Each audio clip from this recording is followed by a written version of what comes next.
자, 우리는 지난 시간에 이 로마서 8장 9절부터 11절까지의 말씀을 통해서 우리 그리스도인들이 현재 누리고 있는 지위와 또 장차 맞이하게 될 이 장래의 소망에 대해서 살펴보았습니다. 잠깐 지난번의 말씀을 다시 한번 되새겨 보겠습니다. 그 10절의 말씀은 우리 성도들이 현재 누리고 있는 것을 말씀했습니다. 우리의 몸은 죄로 인해서 죽은 것이지만, 즉 우리의 몸은 죄의 결과로 오는 죽음을 맞게 되겠지만, 그러나 우리의 영혼은 거듭남을 통해서 새 생명을 얻었습니다. 하나님께서 죄로 죽은 우리의 영혼을 살리셨습니다. 그리고 그것으로 끝이 아닙니다. 이 11절의 말씀은 장차 우리의 몸도 부활하게 될 것임을 말씀하고 있습니다. 그리스도 예수님을 죽은 자 가운데서 살리신 분께서 너희 안에 계시는 그분의 영으로 말미암아 너희의 죽을 몸도 살리실 것이다. 이렇게 성도들에게는 장차 영화로운 몸의 부활이 기다리고 있습니다. 우리는 최종적으로 더 영광스러운 전인의 구원을 맞이하게 될 것입니다. 지금 이렇게 약하고 늙어가는 몸이 아닌 그 날에는 이제는 어떠한 제약도 없고 아픔도 없는 영광스러운 몸의 부활을 하나님께서는 우리 성도들에게 약속해 주셨습니다. 그러므로 우리 성도들은 두 가지 살리심을 입은 존재입니다. 먼저는 우리의 영혼이 살림을 받았고 장차 우리의 몸도 이 부활 생명을 얻게 될 것입니다. 그리고 바울은 이 모든 일을 결국 삼위일체 하나님께서 이루신 것이라고 보여주고 있습니다. 성부, 성자, 성령, 삼위 하나님께서 우리의 구원을 위해서 협력하셨기 때문에 이 일은 반드시 이루어질 일들입니다. 그러므로 우리 성도들은 항상 이 부활의 소망을 바라보며 살아가야 합니다. 우리의 최종적인 상태가 어떠할지를 기대하면서 장차 그 날이 우리에게 점점 가까이 다가옴을 바라봐야 하는 것입니다. 이것이 매일매일을 살아가는 우리 성도들의 힘이자 진정한 소망입니다. 자, 그리고 이제 사도 바울은 오늘의 본문에서 그렇다면 이런 소망을 부여받은 우리 성도들은 이 땅에서 사는 동안에 어떠한 태도를 취해야 하는가 하는 문제를 다루고 있습니다. 이러한 영광스러운 구원이 우리에게 확실히 예정되어 있으니까 이제 우리는 더 이상 아무것도 할 필요가 없는 것입니까? 하나님께서 다 은혜로 용서해 주시고 예정해 주셨으니 우리는 이제 그저 이 은혜만 바라보면 되는 것입니까? 그렇지 않습니다. 사도 바울은 예수님을 통해서 우리에게 이미 일어난 이 일을 근거로 이 이미 이루어진 사실을 기초로 해서 이제 우리는 실제적으로 어떤 노력을 기울여야 하는가에 대해서 말하려고 합니다. 즉, 성화, 이제 성화의 삶에 대해서 다루려 하고 있습니다. 은혜로 구원받은 성도는 이제는 성령 안에서 점점 더 거룩해지도록 열심히 힘써야 합니다. 구원받은 것으로 끝나는 것이 아니라 이제 성도가 구원받은 그 순간부터 이제 성화가 시작되는 것입니다. 성화의 삶이 진전되는 것입니다. 진행되는 것입니다. 성도는 하나님께서 기뻐하시는 뜻을 따라서 이제는 거룩한 열매를 맺는 데 힘을 써야 합니다.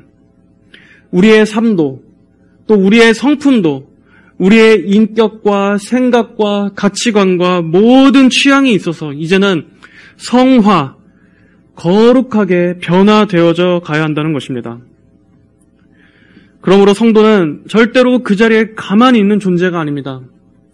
그리고 시간이 지나면 지날수록 신앙에 대해서도 교회 생활에 대해서도 말씀에 대해서도 익숙해져 가는 존재가 아닙니다.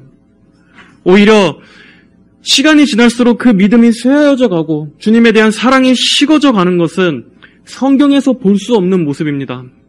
성경에서는 시간이 가면 갈수록 믿음이 식어지고 사랑이 미지근해지는 성도를 결코 바른 성도의 모델로 제시하고 있지 않습니다. 오히려 성도는 계속 달려가는 것입니다. 자라나는 것입니다. 세워져 가는 것입니다. 이것이 성경에서 말하는 참 그리스도인의 전형적인 모습입니다. 물론 그렇다고 이것을 오해해서는 안 됩니다. 구원받았더라도 우리의 행위로서 어떤 구원에 남은 나머지 완성을 이루는 것이 아닙니다. 또 우리가 구원받았어도 우리가 거룩한 행실을 끝까지 이어가지 못하면 도중에 버림받는다라는 것을 말하는 것도 아닙니다. 한 번 구원은 영원한 구원입니다. 하나님께서 우리에게 베푸신 구원은 확실하고 완전하고 이 통합적인 구원입니다. 하나님께서 시작은 은혜로 구원해 주셨는데 도중에 다시 행위의 잣대로 되셔서 중간에 구원을 박탈하시거나 한다는 그러한 식의 구원은 비성경적인 구원입니다. 하지만 오늘날에는 그런 식의 구원론이 팽배합니다. 하지만 그런 주장들은 다 이단적인 구원론입니다. 왜냐하면 구원의 작정과 그 구원의 예정, 그 출발이 하나님으로부터 출발한다는 것을 그들은 모르기 때문입니다. 하나님께서도 하나님 앞으로 펼쳐질 일들에 대해서 하나님 자신도 모른다라는 신학을, 이것을 열린 신학이라고 하는데 그러한 논리를 전제하고 있기 때문입니다. 그들은 어떻게 이해하고 있습니까? 구원은 하나님과 인간이 서로 협력해서 이루어지는 것이라 생각합니다. 하나님께서 손을 내미셨을 때 우리 인간 편에서 그 손을 잡아야만 구원을 받고, 또 우리 인간이 도중에 그 손을 놔버리면 하나님마저도 그 손을 놓쳐버려서 구원이 취소된다라고 말합니다. 하지만 여러분 잘 생각해 보십시오. 그들이 말하는 그런 구원에서 하나님은 얼마나 무력한 분으로 묘사되고 있습니까? 인간의 의지에 하나님께서 휘둘리시는 분으로 묘사되고 있지 않습니까? 하나님께서 아무리 사람을 구원하시려고 해도 인간 편에서 그 손을 놔버리면 하나님께서도 어떻게 하실 수 없는, 하나님마저도 그 손을 놓쳐버릴 수밖에 없는 그런 하나님은 성경 어디에서도 찾아볼 수 없는 하나님입니다. 그런 하나님이 도대체 어떻게 전능하신 하나님이고 어떻게 그런 구원을 우리가 은혜라고 감사할 수 있겠습니까? 성경의 하나님은 어떠한 분이십니까? 성경에 나오는 하나님은 한 번 택하신 자들을, 한 번 하나님의 백성으로 딱 붙잡으신 자들은 절대로 결코 놓치시는 법이 없으신 하나님이십니다. 심지어 설령 그들이 죄악에 빠지더라도, 아주 악한 배도의 지경까지 가더라도 하나님께서는 그들이 하나님의 택자라면 잠깐 동안은 그들을 징계하시더라도 다시 회복시키셔서 하나님의 백성의 길을 끝까지 걸어가도록 이끄시는 분이십니다. 이처럼 하나님께서 세우신 계획은 절대로 실패하는 법이 없습니다. 한번 손으로 붙드신 영혼은 끝까지 믿음의 길을 가도록 지키시고 보호하시고 인도하십니다. 그의 어리석은 죄악, 그의 잘못된 선택들, 그의 많은 실수들, 또 그가 속고 빠지는 함정들, 그 모든 것까지도 하나님의 계획 가운데 다 선한 길로 합력하셔서 결국 하나님 자신의 목적과 영광을 이루시는 분이십니다. 이것이 성경에서 일관되게 보여주시는 하나님의 성품입니다. 그렇기 때문에 우리는 구원이 전적인 하나님의 은혜요, 또 이 구원을 통해 하나님의 영광을 찬송하고 신뢰할 수 있는 것입니다. 자, 그렇다면 한 번 구원은 영원한 구원이라면서 왜 성경에서는 때때로 우리의 노력을 이렇게 요구하고 있습니까? 왜 이미 성도들이 구원받았음에도 왜 우리에게 구원을 위해서 계속 힘쓰라라고 말하고 있습니까? 예를 들면 빌립보서 2장 12절의 말씀, 두려움과 떨림으로 너희의 구원을 이루라 라는 이러한 말씀, 이런 구절들은 어떻게 해석해야 합니까? 두려움과 떨림으로 너희의 구원을 이루라.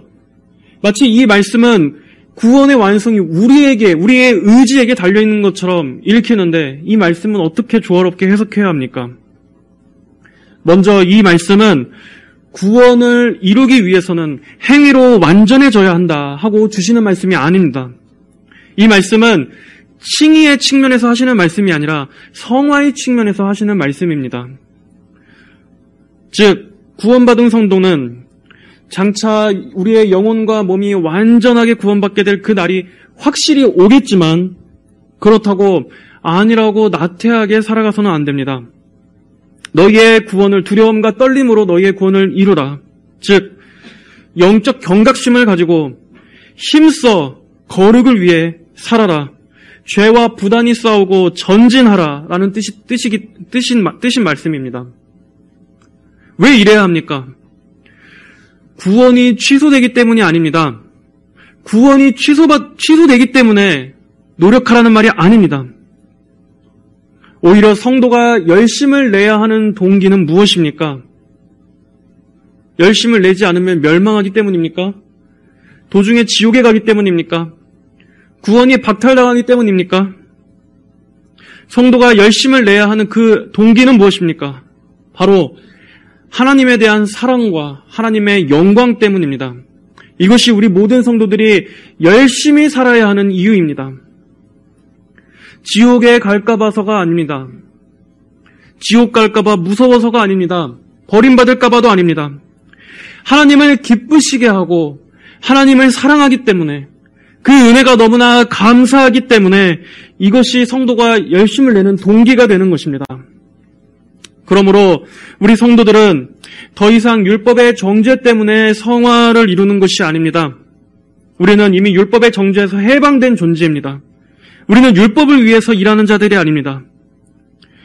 우리가 받은 이 구원의 은혜 때문에, 이 구원의 감사 때문에 성화를 위해 힘쓰는 것입니다. 이것이 거듭나지 않은 하나님의 자녀가 아닌 불신자들이 자신들의 의를 위해서 노력하는 그 동기와 구원받은 은혜에 감사해서 열심으로 살아가는 성도 간의 근본적인 차이입니다. 우리는 두려움 때문이 아니라 종의 영으로서가 아니라 하나님의 자녀로서 사랑이 우리의 동기가 되는 것입니다. 또 우리는 구원과 성화의 차이, 구원과 성화의 차이를 좀 더 교리적인 내용으로 이해를 가지고 있어야 합니다. 먼저 구원은 하나님과의 협력이 아닙니다. 구원은 하나님의 전적인 은혜요, 하나님의 전적인 역사입니다. 하지만 이 성화만큼은 하나님과 인간의 협력으로 이루어집니다. 성도가 하나님의 사역에 협력하는 것입니다. 구원은 전적인 은혜요, 성화는 하나님과 인간의 협력이라는 것을 잘 기억하십시오. 물론 하나님과 인간의 협력이라고 해서 마치 하나님과 우리가 동등한 위치에 있다, 하나님과 우리가 같이 일을 이루어 간다라는 의미는 아닙니다. 성화 역시도 여전히 주체는 성령 하나님이십니다.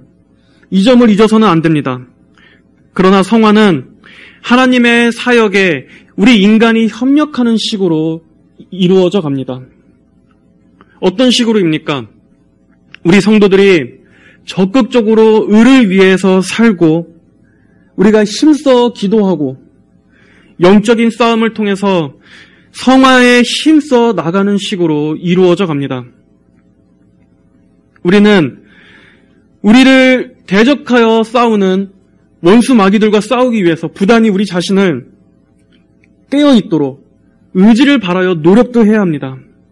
또 어려운 고난이 닥쳤을 때는 하나님을 의지하고 붙잡고자 하는 믿음도 발휘해야 합니다.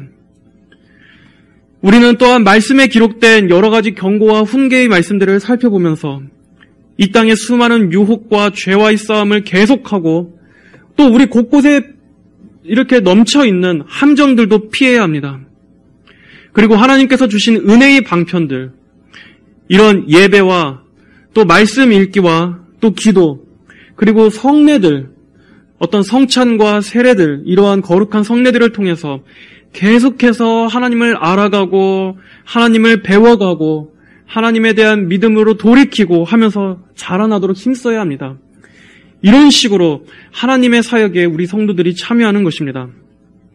능동적으로 성화에 힘을 기울이는 것입니다. 그리고 이 모든 것 위에 성령 하나님의 도우심을 구해야 합니다. 이렇게 우리 쪽에서 최선을 다하고 하나님께서도 하나님의 일들을 계속 하시되 또 우리는 우리의 열심을 바라면서 이러한 과정들 가운데 우리는 하나님을 더 인격적으로 배우게 됩니다. 알아가게 되고 만나게 됩니다. 또 이러한 과정들을 통해서 우리는 더 기도하게 됩니다. 하나님께 더 의지하는 법들도 체험적으로 배우게 됩니다. 그리고 하나님의 은혜가 없이는 아무것도 할 수 없다라는 것을 더 절감하면서 하나님을 향한 감사와 의존도 늘어가는 것입니다. 이렇게 성화는 하나님을 사랑하는 우리의 마음을 증명해 줍니다.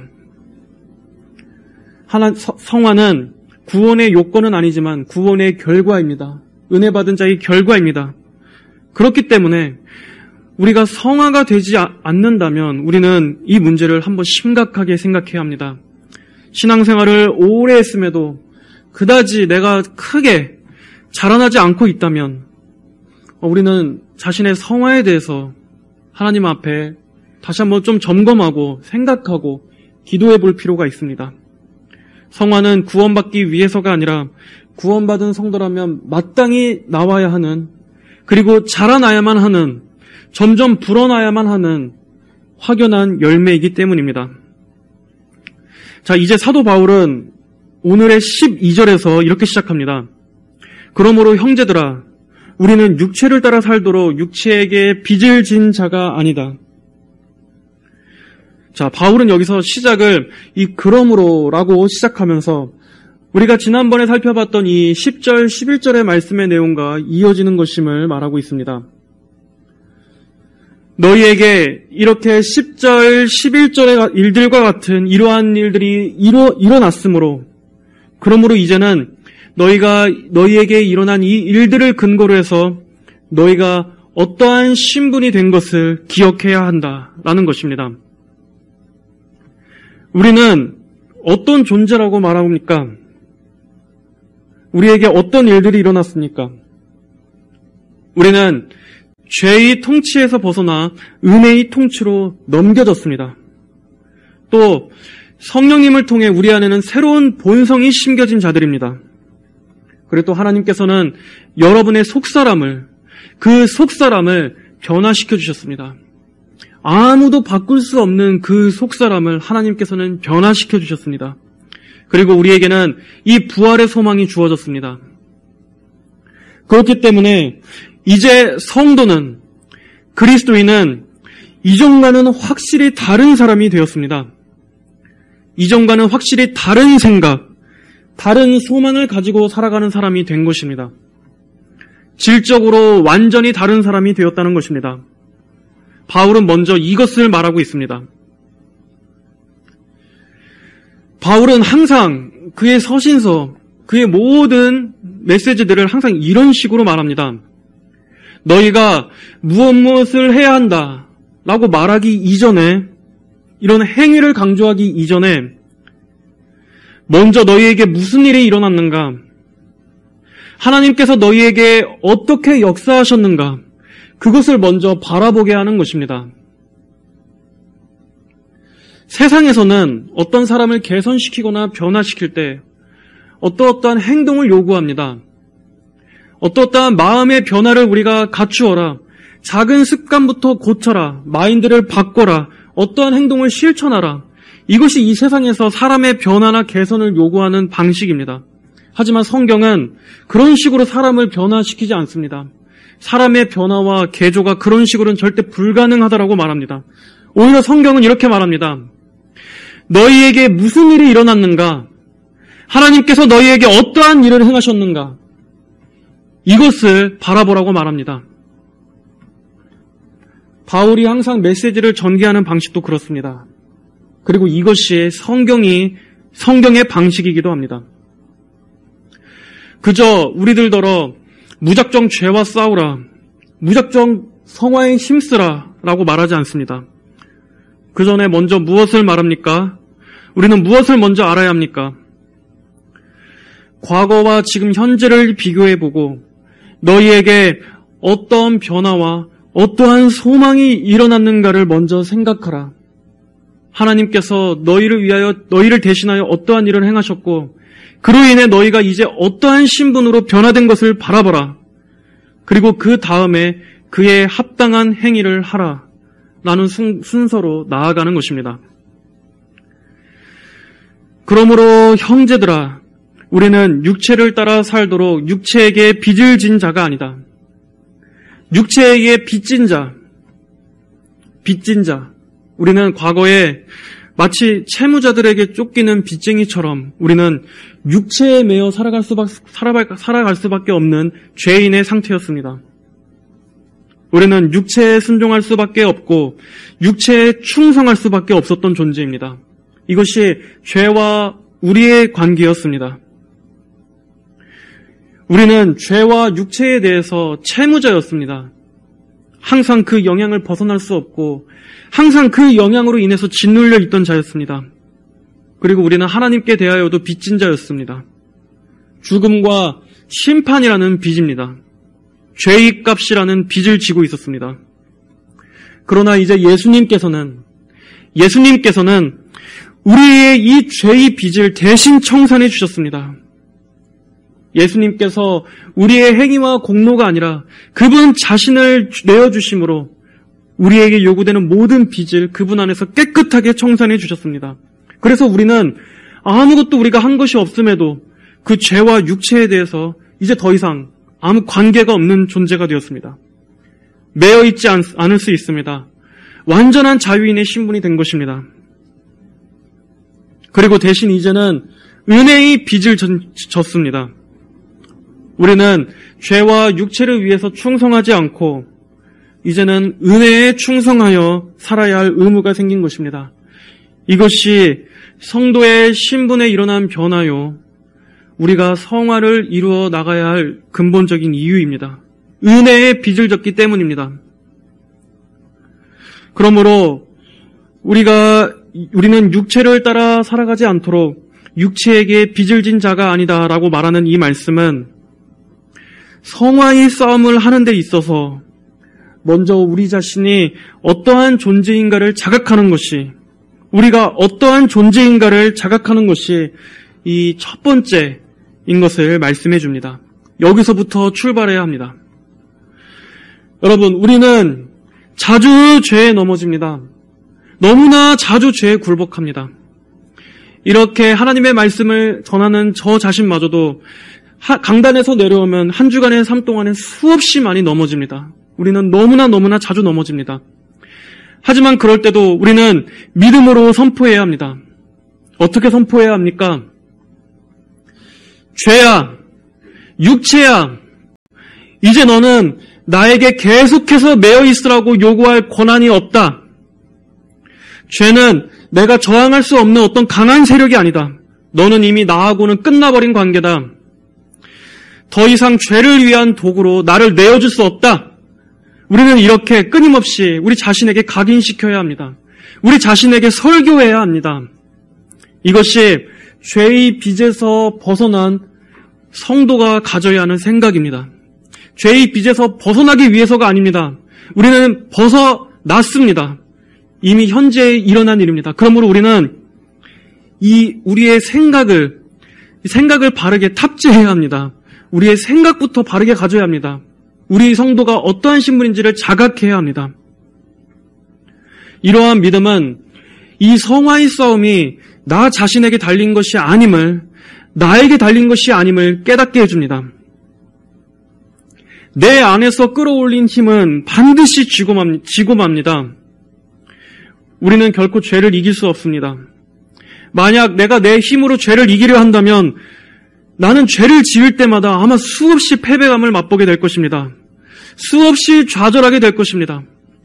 수없이 내가 쌓은 이 경건의 성이 무너지는 것을 겪게 될 것입니다. 그리고 마침내 우리는 구원의 확신도 잃어버리게 될 것입니다.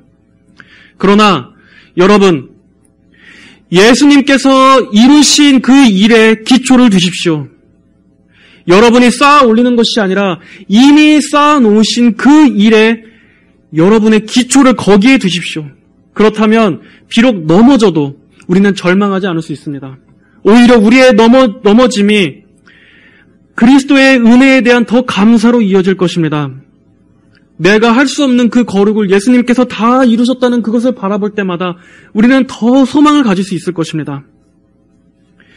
이렇게 성경은 계속해서 그리스도의 사역에 우리의 소망을 두게 합니다. 너희 자신은 점점 아무것도 신뢰하지 마라. 그리스도를 바라보라. 그리고 성도의 능력도 여기에서 나옵니다. 우리는 죄와 정면으로 싸움으로써 죄를 이기는 것이 아니라, 우리가 죄와 정면으로 싸우면서 죄를 이기는 것이 아니라 은혜를 바라보고 이 은혜를 의지할 때 죄의 힘을 더 효과적으로 약화시킬 수 있다는 것을 알아야 합니다. 이것이 아주 중요합니다. 내가 의기양양하게 죄와 맞서 싸워서 죄를 이길 수 있는 것이 아닙니다. 오히려 우리는 은혜로 도피할 때, 은혜를 바라볼 때 죄의 힘을 약화시킬 수 있다는 것입니다. 내게 베풀어진 이 구원이 얼마나 큰 것인가를 생각할수록 죄에 대한 사랑이 식어질 것입니다. 하나님의 신실하신 사랑이 얼마나 크고 놀라운지를 생각할수록 이 세상에 이 보잘것없는 이 세상 사랑이 식어지는 것입니다. 이것이 성화의 비결입니다. 내 힘으로 죄를 정면 돌파하는 것보다 하나님의 은혜로운 일들을 많이 묵상할 때 더 죄를 멀리할 수 있다는 것을 기억하시기 바랍니다. 우리는 먼저 이 생각에서부터, 믿음에서부터 시작해야 합니다. 여러분은 이제 죄와의 관계가 끝났음을 항상 생각하십시오. 물론 죄는 살아있습니다. 그러나 여러분은 죄의 노예에서 벗어났습니다. 더 이상 노예처럼 굴복할 수 없는 신분입니다. 그러므로 여전히 노예인 것처럼 스스로 처신하고 그렇게 행동하지 마십시오. 여전히 노예인 것처럼 쩔쩔매지 마십시오. 여러분은 노예가 아닙니다. 또한 하나님께서 여러분에게 어떠한 자유와 해방을 주셨는지를 항상 묵상하십시오. 그렇다면 죄에 매여있는 이러한 내 모습이 얼마나 어울리지 않는 모습인가 하는 생각이 들 것입니다. 노예가 해방돼서 사슬에서 풀려났는데 자신이 노예였을 때 자신을 올가매고 있던 그 사슬을 여전히 소중히 끌어안고 있다면 이게 얼마나 안 어울리는 일이겠습니까? 이제 그 사슬은 집어 던져버려야 합니다. 우리에게는 어울리지 않는 것입니다. 그러므로 여러분이 그리스도 안에서 자유인이 됐다라는 사실을 항상 떠올리셔야 합니다. 우리 그리스도인들의 자아상, 그리스도인들의 자아상은 이 성경과 예수님께서 우리 안에서 이루신 일들에서 나와야지 내 세상의 어떤 커리어, 어떤 나의 개성, 나라는 사람의 기질, 요즘 속된 말로 무슨 MBTI 이런 데서 우리의 자아상을 찾아서는 안 됩니다. 우리의 정체성은 이런 데 있지 않습니다. 우리는 그리스도 안에서만이 온전한 우리 자신을 정확하게 볼 수 있습니다. 그러므로 여러분 자신의 변화된 신분에 대해서 생각하십시오. 이제 여러분의 옛사람은 십자가에서 죽었음을 생각하시고 다시는 과거로 되돌아갈 수 없는 존재임을 계속해서 잊지 말고 되새기십시오. 자, 이제 13절의 말씀을 봅니다. 너희가 육체를 따라 살면 반드시 죽을 것이나 성령으로 몸의 행실을 죽이면 살 것이다. 이 13절은 실제적인 성화의 실천에 대해서 말씀하고 있습니다. 너희가 육체를 따라 살면 반드시 죽을 것이라고 말씀합니다. 반드시 죽는다. 이것은 멸망한다는 것을 말합니다. 하나님으로부터 완전히 분리되는 이 심판의 멸망, 즉 둘째 사망, 영원한 지옥의 멸망을 말합니다. 바울은 말합니다.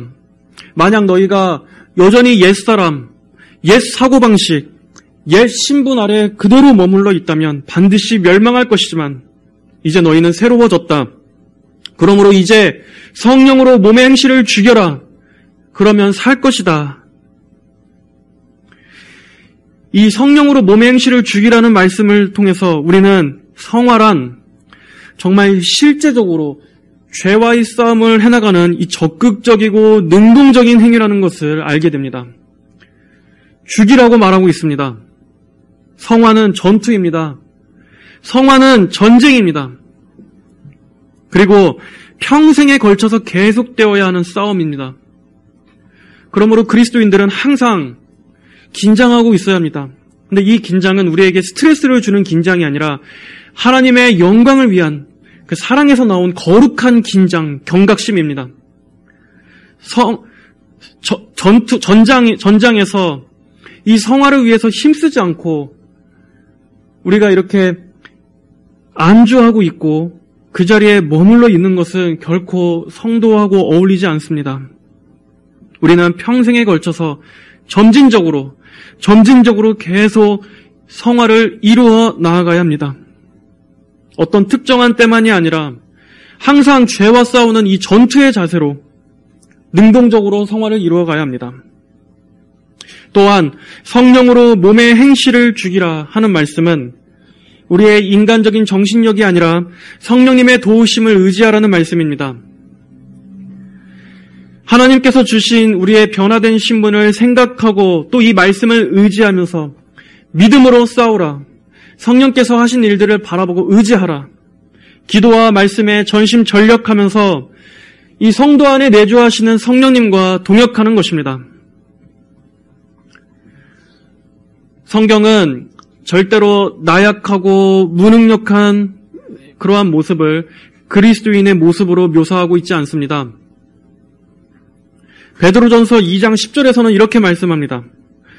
사랑하는 자들아, 나는 외국인과 나그네 같은 너희에게 영혼을 대적하여 싸우는 육체의 정욕을 제어하라고 권한다. 영혼을 대적하여 싸우는 육체의 정욕을 제어하라. 이 말씀은 단호한 명령입니다. 이러한 단호한 명령을 무시한 채 모든 싸움을 다 포기하고 이 세상에 그저 나약하게 휘둘리는 그리스도인, 이러한 그리스도인은 성경에 없는 그리스도인입니다. 우리는 육체의 정욕, 우리 안에 있는 이 육체의 정욕이 언제나 우리의 영혼을 대적하여 싸우려 한다는 것을 늘 인식하고 육체의 정욕을 제어하고 다스려야 합니다. 저항해야 합니다. 또 로마서 13장 13, 14절은 어떻게 말씀하고 있습니까? 낮에 행동하듯이 단정히 행하고 방탕과 술 취함과 음란과 호색과 다툼과 시기를 멀리하고 오직 주 예수 그리스도로 옷 입고 정욕을 위하여 육신의 일을 도모하지 마라 라고 말씀하고 있습니다. 우리는 이 말씀에서 모든 더러움의 일들을 멀리하고 끊고 즉시 중단해야 하는 것을 요구받게 됩니다. 우리는 이러한 실제적인 노력도 해야 합니다. 죄를 멀리하고 여러분의 영혼을 쇠하게 하는 일들, 하나님으로부터 멀어지게 하는 그런 아주 사소한 것들까지도 끊고 중단하고 물리치십시오. 하나님께서는 우리가 할 수 없는 명령을 주시지 않았습니다. 그러므로 저는 할 수 없습니다. 이건 제게 너무 무겁습니다. 라고 말하지 마십시오. 우리가 죄와 치열한 전쟁을 하기로 선포할 때 우리의 능력이 아닌 바로 우리 안에 내주하시는 이 성령님께서 우리 몸의 죄악된 행실을 죽이실 것입니다. 내주하시는 성령님을 힘입어서 우리는 이러한 죄들을 문자 그대로 죽여야 합니다. 끊어야 합니다. 물리쳐야 합니다. 기도로 짓밟아야 합니다. 이렇게 성화에 있어서만큼은 실제적인 싸움이 있어야 합니다. 여러분의 의지를 바라십시오. 기도로서 힘을 얻고 실제 삶 가운데서 싸우십시오. 여러분의 영혼에 해가 되는 것들을 단호히 끊으십시오. 교묘하게 죄를 충동질하는 모든 것들을 멀리하십시오. 그리고 그 자리에서 빠져나오십시오. 절대로 가까이 하지 마십시오. 나를 세상으로 더욱더 이끄는 것들, 그리고 내 마음에 불신앙적인 생각이 들도록 틈타는 것들, 그러한 것들이 있다면 속히 그 생각을 쫓아내시고 그러한 음성의 마음을 뺏기지 마십시오. 우리는 우리의 마음을 하나님께로부터 돌아서게 만드는 그 모든 종류의 일들을 단호하게 물리쳐야 합니다. 이런 말이 있습니다. 새가 우리 머리 위에 날아다니는 것은 우리가 막지 못해도 그 새가 우리 머리 위에 집 짓는 것은 막을 수 있다라는 말이 있습니다. 우리가 살아가면서 여러 가지 죄의 유혹에 노출되는 것은 다 막지 못해도 그 죄가 우리의 영혼에 자리를 잡고 집을 짓는 것은 우리는 막을 수 있습니다. 쫓아낼 수 있습니다. 거기서 벗어나셔야 합니다. 눈을 돌려야 합니다. 보디발의 아내의 유혹을 단호하게 물리쳤던 요셉과 같이 그 자리에서 떠나야 합니다. 오늘날에는 이러한 신앙을 율법주의적이고 정말 무슨 엄격한 금욕주의처럼 자유함이 없는 신앙이라고 비난합니다. 그러나 성경에서는 이 경건의 의무를 위해서 힘쓰라고 얼마나 많이 말씀하고 있습니까? 심지어 피 흘리기까지 죄와 싸우라고 말할 정도입니다. 특히 지금 이러한 시대같이 우리의 사방에 많은 죄의 유혹과 또 불신앙이 가득한 이러한 시대 때 우리가 전심전력하여 깨어있지 않는다면 우리의 영혼을 정말 보장할 수 없습니다. 그저 아무런 싸움도 안 하고 가만히 앉아 있으면서 은혜로 구원받는 일이란 없습니다. 진정으로 구원받은 성도라면 이러한 악한 시대에서 자신의 영혼을 위해 기를 쓰고 전투할 것입니다. 이 시대의 어둠에 저항하기 위해 어떻게든 더 이 영혼이 살기 위해 분투할 것입니다. 그것이 그 영혼이 진정으로 거듭났다는 증거입니다. 골로새서 3장 1절부터 3절은 말씀합니다. 그러므로 너희가 그리스도와 함께 살리심을 받았으니 위에 있는 것들을 찾아라. 거기에는 그리스도께서 하나님의 오른쪽에 앉아 계신다. 위에 있는 것들을 생각하고 땅에 있는 것들을 생각하지 마라. 너희는 이미 죽었고 너희 생명이 그리스도와 함께 하나님 안에 감추어져 있기 때문이다. 이 세상 모든 사람들이 설령 다 땅의 일들에 몰두하며 산다고 할지라도, 그리고 우리 성도들 역시 그 안에서 같이 엮여 산다 할지라도 우리는 우리만큼은 우리의 시선을 저 위에 두어야 합니다. 위의 것을 생각해야 합니다. 왜냐하면 우리는 그리스도 안에서 그리스도와 함께 죽었기 때문입니다. 더 좋은 생명의 면류관을 얻기 위해서 우리는 최종적인 구원의 날까지 끝까지 경주하는 선수처럼 우리 자신을 절제하고 통제하고 또 스스로 몸을 쳐 복종하는 몸부림이 우리에게는 필요합니다. 땅의 일들이 아닌 이 위를 바라보시고 위의 것을 찾으시기를 바랍니다. 그리고 하나님의 소망 있는 약속들로 여러분의 마음을 채우십시오. 헛된 일들에 시간을 낭비하지 마시고 그런 일들의 마음을 뺏기지 마시고 영원한 곳을 바라보십시오. 여러분의 신분에 걸맞도록 생각하고 살아가십시오. 그리고 우리의 영혼에 공백이 생기지 않도록 항상 기도와 말씀으로 채우십시오. 우리의 영혼이 비어 있으면 항상 그 틈으로 이 세상 정욕과 불신앙이 차고 들어옵니다. 그러므로 기도로 우리의 영혼을 강하게 해야 합니다. 기도로 우리의 영혼을 계속해서 하나님께 나아가도록 영적인 힘을 얻어야 합니다. 이러한 기도도 훈련해야 되지 그저 가만히 기도도 하지 않으면서 기도의 능력을 체험할 수는 없습니다. 우리 자신의 영적인 게으름들을 이겨내고 이것과 저항하면서 여러분 기도의 무릎을 꿇으시기를 바랍니다. 그리고 성경의 말씀도 풍성히 읽으십시오. 항상 꾸준히 규칙적으로 말씀을 읽으시고 이 말씀을 많이 곱씹으시고 말씀으로 여러분의 심령을 채우고 살찌우십시오. 하나님에 대한 신뢰는 말씀을 읽으면서 생겨나는 것입니다. 말씀도 읽지 않고 기도도 하지 않으면 하나님에 대한 믿음이 강해질 수가 없습니다. 기도와 말씀을 통해서 하나님이 어떠한 분이신가, 얼마나 은혜로우신 분이신가를 많이 생각하는데 전념하시길 바랍니다. 그리고 마지막으로 강조할 것이 하나 더 있습니다. 이 죄에 대한 탐닉, 이 세상에 대한 사랑은 단순히 무엇을 끊으라 하는 이러한 부정적인 명령만으로는 완전히 근절될 수 없습니다. 왜냐하면 우리 인간의 마음은 그 공백 상태를 싫어합니다. 마음이 비어있는 것을 견디지 못하는 본성이 있습니다. 그래서 우리가 어떠어떠한 죄들을, 우리가 즐거워하는 그러한 것들을 단순히 끝난다고 해도 얼마 못 가서 그 마음의 빈 공간을 채워줄 또 다른 탐닉거리를 찾아 나서게 되어 있습니다. 그것이 우리 인간입니다. 그래서 우리 인간의 마음은 항상 이 공백의 상태가 되지 않도록 무언가, 그것이 취미든 어떤 여가든 어떤 자신이 몰두하는 어떤 대상이든 항상 채워져야만 합니다. 자, 그렇다면 어떻게 죄를 몰아낼 수 있습니까? 그 방법은 우리가 사랑하고 즐거워하는 그 대상보다도 더 큰 사랑과 즐거움이 들어와서 우리 안에 있는 이 세상 사랑을 몰아내는 것뿐입니다. 죄에 대한 애정을 하나님의 애정의 힘으로 몰아내는 것입니다.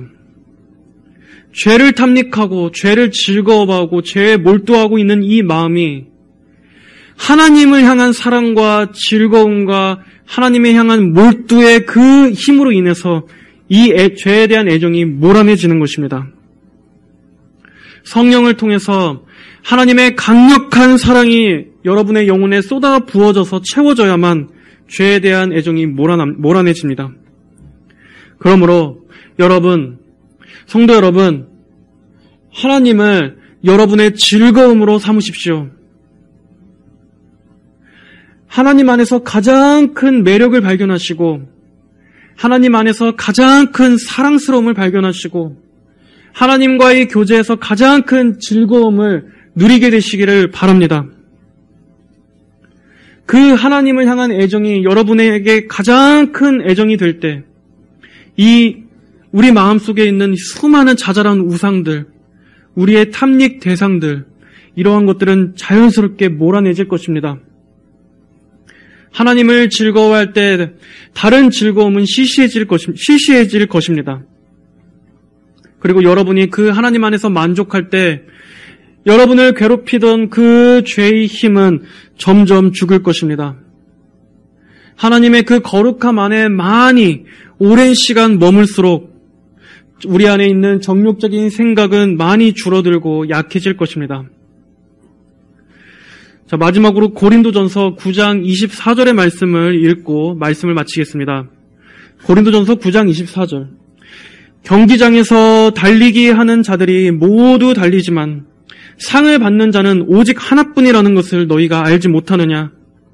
이와 같이 너희도 상을 받을 수 있도록 달려라. 경기에 참가하는 자는 누구나 모든 일에 절제한다. 그들은 썩어 없어질 면류관을 얻으려 절제하지만 우리는 썩지 않을 것을 얻으려고 하는 것이다. 성도 여러분, 썩지 않을 영생의 면류관을 위해서 달리시길 바랍니다. 전진하십시오.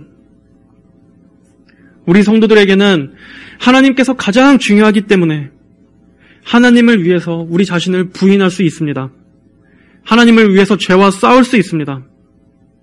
우리의 능력이 아닌 이 모든 것을 가능하게 하시고 힘을 주시는 성령께서 우리 성도들 안에 살아 역사하시기 때문입니다. 그러므로 이 실제적인 능력을 의지하시고 전심으로 싸우십시오. 너희가 육체를 따라 살면 반드시 죽을 것이나 성령으로 몸의 행실을 죽이면 살 것이다. 한 주간 이 말씀을 가슴 깊이 간직하시며 거룩함을 위해서 분투하시고 전진하시고 살아있는 성도로서 삶을 살아가게 되시기를 주님의 이름으로 축복합니다. 다 함께 기도하겠습니다. 거룩하신 하나님 아버지 감사합니다. 우리를 하나님의 크신 구원의 은혜로 구원하여 주셔서 하나님 자녀 삼아 주심을 감사합니다.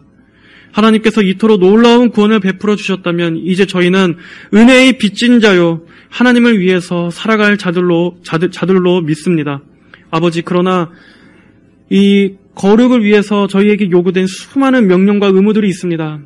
하지만 그럼에도 하나님을 사랑하는 성도들에게는 이러한 것들이 무겁고 정말 우리를 무겁게 하는 것들이 아니라, 우리의 올무가 아니라 하나님을 사랑하는 자들에게 마땅히 나타나져야 하는 거룩한 열매일 줄로 믿습니다. 하나님을 뜻을 따름으로 하나님을 더 사랑하게 하시고 하나님을 쫓게 하시고 하나님의 능력을 의지하며 살아가게 하여 주시고 그로 인해서 정말 우리가 주님의 영광을 더욱더 바라보며 달려가는 성도인 것을 입증할 수 있도록 인도하여 주시옵소서. 그리고 이 모든 동기가 하나님을 향한 정말 진정한 사랑의 동기에서 나오는 기쁨의 일들이 될 수 있도록 하나님 인도하여 주시옵소서. 감사드리며 살아계신 예수님의 이름으로 기도드립니다. 아멘.